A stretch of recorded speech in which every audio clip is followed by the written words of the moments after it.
Ji švelni kaip pavasarinė gėlė. Aš aštrus lyg kruopštaus senelioko ką tik išgalastas peilis. Mokausi nesužeisti, bet iki tobulumo šviesmečiai. Vakarais skaitau, ji maigo žaidimų pultelį. Rytais į lovą nešu kavą, naktimis ji atsidėkoja, žolelėmis ištepdama sumuštą petį. Nuolat vežiojamės pripučiamą valtį, kad ekspromtu atsidurtume kur nors girios viduryje. Įleidžiame plaustą į tankiais medžiais apglėbtą ežeriuką, išsidėliojame skanėstus, šauname putojančius kamščius.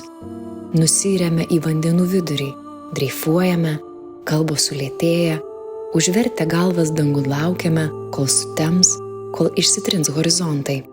Kai noriu nustebinti, nedetalizuoju, ką suplanavęs. Informuoju tik apie datą, kurią užsiimu, kurią nederėtų nieko kito planuoti. Ši nesuka galvos, tik paklausia: turėčiau pasipuošti ar užteks sportinio kostiumo? Esame be galo skirtingi, bet po galais su antru tokiu pačiu kaip aš išprotėčiau. Esame be galo skirtingi. Parašiau jai šiandien vieną žodį. Labai. Jigi atrašė. Labai labai.